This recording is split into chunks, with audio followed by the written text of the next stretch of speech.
Hello les psychos, aujourd'hui on va parler libertinage. Ça fait longtemps, j'avais envie de faire une petite vidéo là-dessus. Je vous ai fait pas mal de sondages sur Instagram ces derniers temps, justement pour savoir un petit peu où vous en étiez avec le libertinage. De plus en plus de couples libertins nous ont rejoints sur l'Instagram de la chaîne. Vous pouvez le retrouver juste là. N'hésitez pas à cliquer dessus.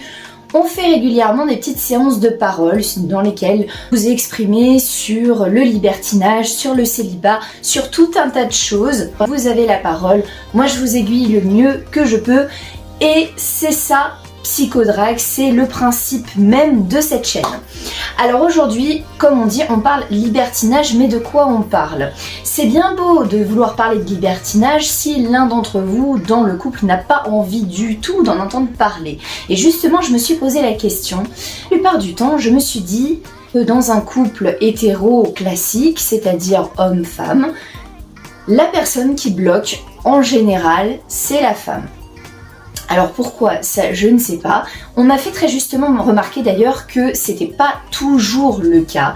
Il y a même des hommes qui attendent la version homme de cette future vidéo dans laquelle j'expliquerai justement les hommes qui s'opposent au libertinage. Et ben qu'est-ce qu'on fait? Bon, alors pas de panique, déjà on va commencer par les femmes parce que je pense qu'une majorité d'entre elles ont une peur du libertinage. Je comprends pourquoi. Alors pourquoi ne veut-elle pas en entendre parler? Peut-être que tu ne t'y es pas pris de la bonne façon, peut-être que tu n'as pas identifié les vraies peurs qui la poussent à vouloir te dire non d'office sans même savoir ce que tu as à lui proposer.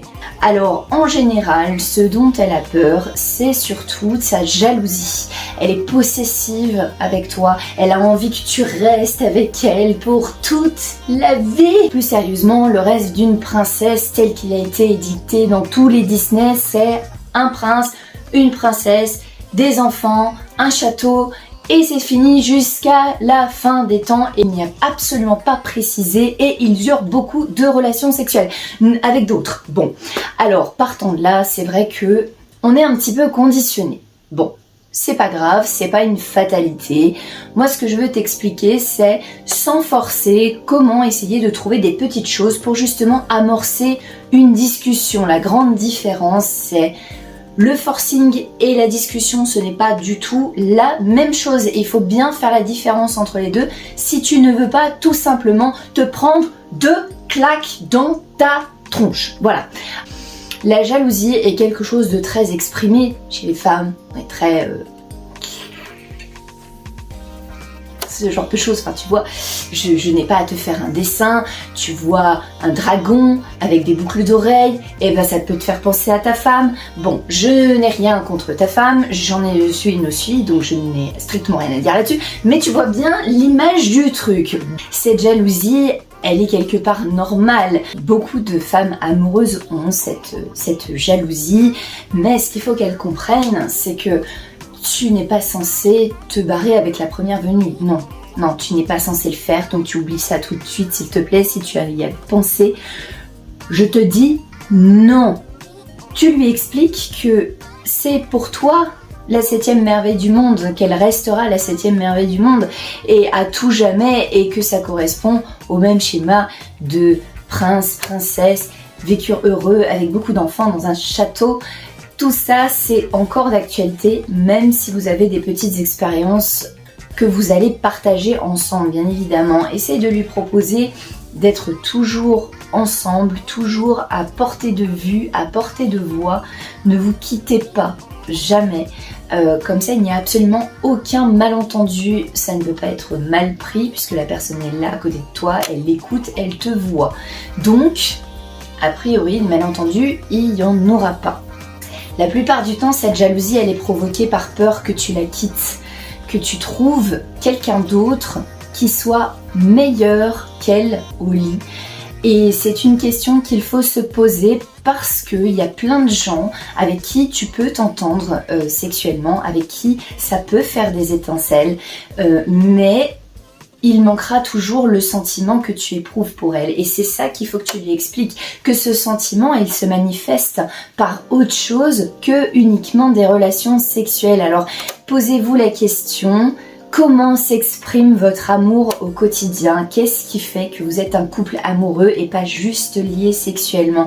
Si la différence elle est nette, s'il y a des choses comme ça qui montrent que vous êtes liés autrement que par le sexe, et bah du coup ça va tout de suite devenir beaucoup moins un problème de savoir que bien, le sexe peut être complètement séparé du sentiment et que il peut toujours y avoir une valeur de respect, une valeur de consentement, même si il n'y a pas de sentiment d'amour profond pour la personne avec laquelle tu vas pratiquer ces relations.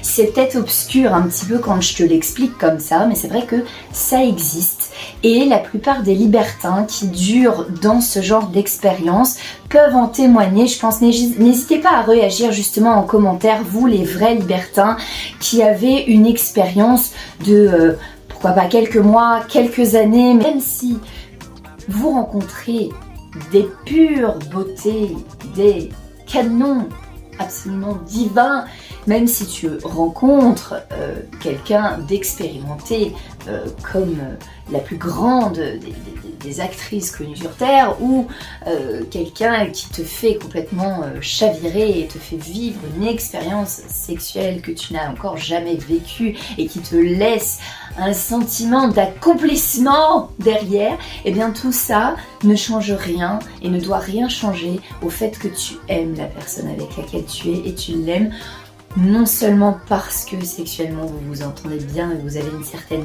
connexion entre vous, mais aussi parce que cette personne elle est elle-même et qu'il n'y a pas de double d'elle dans le monde entier. Voilà. Mais ça, j'ai envie de te dire, il faut que tu le penses réellement et sincèrement. Ça ne suffit pas de juste lui faire croire des choses pour arriver à tes fins. Non, pas du tout. Il faut vraiment que tu t'imprègnes de ça, que tu vives ce que tu es en train de lui dire. Pas seulement que tu essayes de biaiser. Non, je ne suis pas là pour te dire des façons de mentir à ton conjoint. Je suis là pour te dire comment amorcer un dialogue en toute sérénité et pouvoir peut-être aboutir sur un compromis. Parce que si malgré ça, elle ne veut pas, eh bien tu ne feras pas et puis tu t'en porteras pas plus mal finalement. Et ce serait peut-être même le moyen pour vous de vous poser la question sur pourquoi finalement cette envie de libertinage est apparue d'un côté ou de l'autre. Est-ce que vous avez une certaine lassitude, une certaine routine qui s'est mise en route, et est-ce que vous ne devriez pas découvrir entre vous de nouvelles choses, des nouvelles expériences, mais que vous pourriez faire uniquement tous les deux? Il y a énormément de choses que vous pourriez découvrir seuls et sans passer par d'autres partenaires. Ne vous lancez de toute façon jamais dans le libertinage avant d'être sûr que votre couple est suffisamment solide pour traverser ce genre d'expérience. C'est une épreuve, c'est quelque chose qui teste la résistance et teste la fidélité du couple et surtout la confiance mutuelle que vous avez entre vous. Donc il est très important que vous soyez absolument sûr de la confiance que vous porte l'autre, de la confiance que vous portez à l'autre. Il n'y a pas le choix, cette confiance elle doit être solide comme un diamant. Sinon, ça fissure et ça s'écroule, malheureusement. Je ne vous le souhaite pas, mais le libertinage doit toujours être considéré comme quelque chose de plus, un petit plus que vous apportez à votre couple, peut-être pour le dynamiser un petit peu, pour vivre d'autres choses, envie d'avoir un petit peu, je sais pas, des papillons dans les yeux, tout ça, et surtout de partager quelque chose ensemble, parce que ce n'est pas quelque chose que vous devriez partager séparément au départ, sauf si c'est ce sur quoi vous vous êtes accordé. Comme on le disait dans la vidéo précédente sur les pratiques libertines, il existe le 2+2 qui consiste à vivre cette expérience libertine chacun de votre côté, tout en sachant ce que fait votre conjoint en permanence. Alors si vous avez décidé de commencer par ça, libre à vous, mais sinon moi ce que je vous conseille c'est de débuter vraiment ensemble.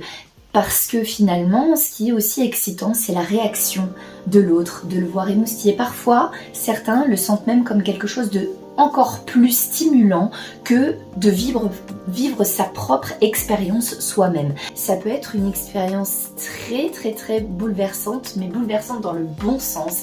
Il y a énormément de personnes qui sont concernées par ce genre d'excitation. Donc moi je pense que c'est à tester et ça prouve quelque part à ton partenaire que tu es là et qu'il n'y a absolument rien de choquant là-dedans, que tu fais confiance, que ça l'excite et que du coup tu restes quand même la 7e, la 8e, la 9e, ce que tu veux, merveille du monde. Donc tu ne laisses pas ta place à quelqu'un d'autre, non, tu ne fais juste que amplifier ta place de 7e merveille du monde et ça c'est plutôt pas mal finalement. Je sais pas ce que t'en penses. En tout cas, parlez et parlez-en encore. Donc identifie bien les peurs de ta conjointe ou de ton conjoint. Je pense que ça marche dans les deux cas. Une fois que tu as identifié la peur, il ne suffit pas seulement de dire que non, ce n'est pas vrai, de dénigrer ou de nier la peur de l'autre. Ça ne suffira jamais. Ce qu'il faut, c'est prouver par A plus B. Ouais, c'est des maths. Désolée. Tu n'es pas matheux, eh ben c'est pas grave, tu vas le devenir rien qu'avec ça. Alors, il faut que tu lui démontres par A plus B que tu as cette envie de faire ça avec la personne et non pas contre son gré, que toi ce qui t'excite à le faire, c'est que vous partagiez ça ensemble. Ne tourne jamais ta phrase de façon à dire j'aimerais que tu fasses une expérience avec une autre fille, j'aimerais que... Non, j'aimerais que nous ayons une expérience ensemble, que nous faisions cette expérience tous les deux côte à côte, que nous partagions ça. Voilà comment je pense qu'il faut que tu le présentes pour que ça passe mieux. Et en identifiant les peurs de ton conjoint, de ta conjointe, tu vas pouvoir y répondre un petit peu plus précisément. Si c'est de la jalousie, tu ne vas pas faire ça pareil que si c'est la peur d'être jugé par l'autre.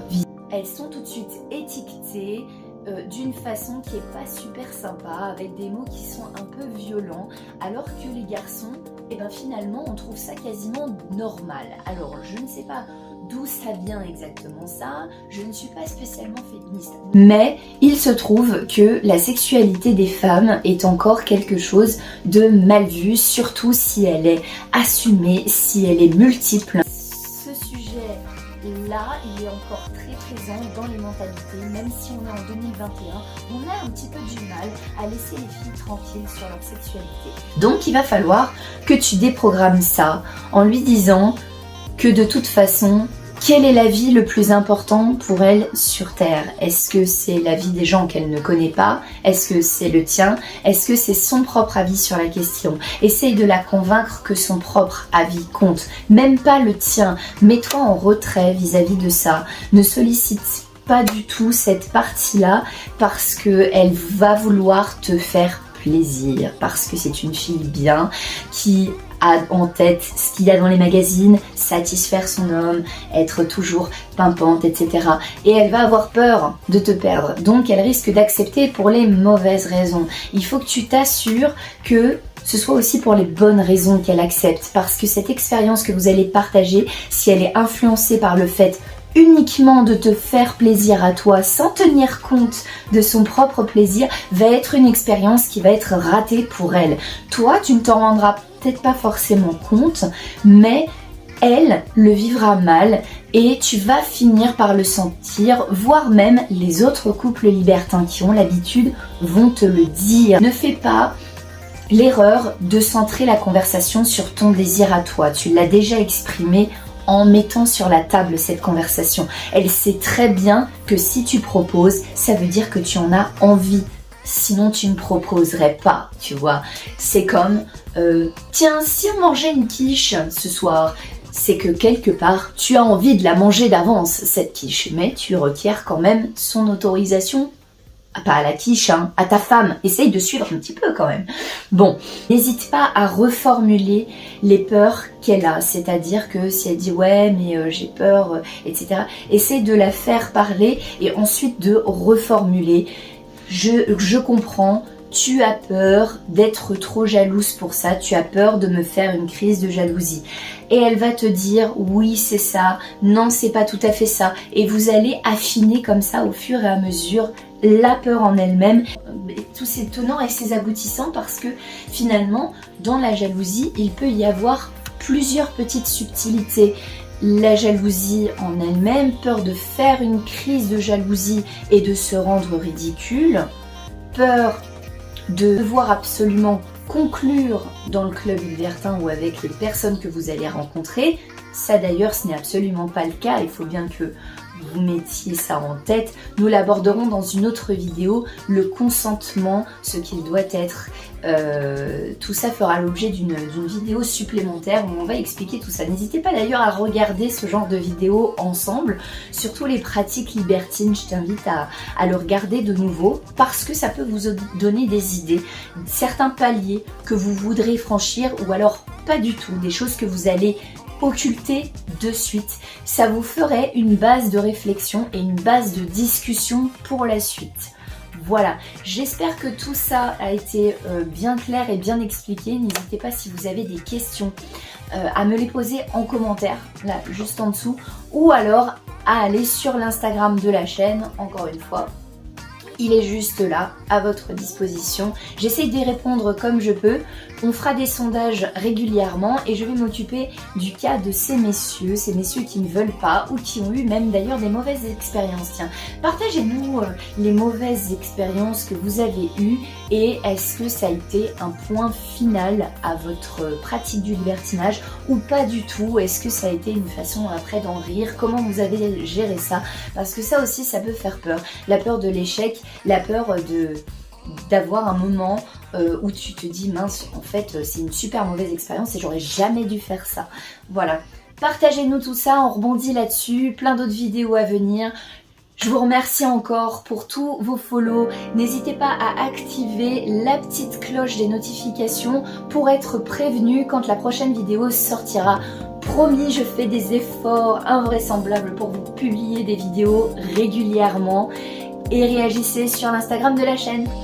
Je vous fais plein de gros bisous les psychos, à bientôt!